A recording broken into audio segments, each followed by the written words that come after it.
বিদেশে গেলে মুক্তি, এটা কি দর্শকের দৃষ্টিভঙ্গি নাকি বাস্তবতা? প্রথমে কেন সবাই মনে করে এটা মুক্তি? আসলে তারা দেখে বিমানবন্দরের ছবি, নতুন শহরের আলো, নিয়মিত জীবনে শৃঙ্খলা, বেতনের অঙ্ক টাকার দৃষ্টিতে বড় মনে হয়। এগুলো বাহ্যিক সংকেত। যারা দেখে তারা গল্পে শুধু লস দেখে, কিন্তু গ্রাইন্ড দেখে না। কিন্তু প্রকৃত প্রশ্নটা আসলে কি?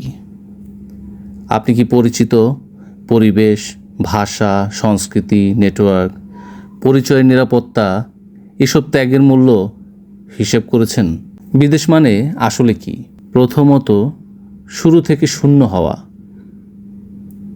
আপনার নাম পরিচিত নয়, আপনার পূর্ব অর্জন কারো কাছে নিশ্চিত প্রমাণ নয়।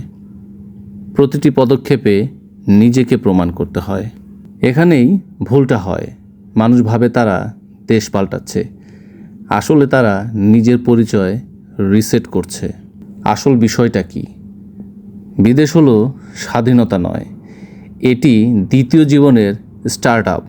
আসল বিষয়টা হচ্ছে, যদি আপনি ঝুঁকি নিতে পারেন, ইগো নামিয়ে শিখতে পারেন, ব্যর্থতার অপমানকে হজম করতে পারেন, নিজের সিস্টেমকে আবার তৈরি করতে পারেন, তাহলে বিদেশ যাওয়াটা এক ধরনের পুনর্জন্ম।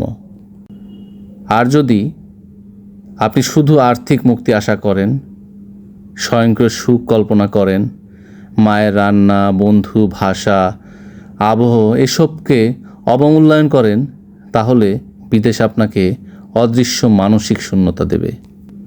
গুরুত্বপূর্ণ অন্তর্দৃষ্টি কি বলে? বাড়ি বদলালে মানসিকতা বদলায় না, মানসিকতা বদলালে যে কোনো দেশ স্বাধীনতা হয়ে যায়।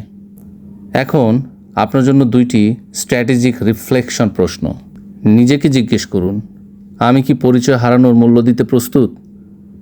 আমার সত্যিকারের লক্ষ্য কি শুধুই দেশ ত্যাগ, নাকি উন্নতি?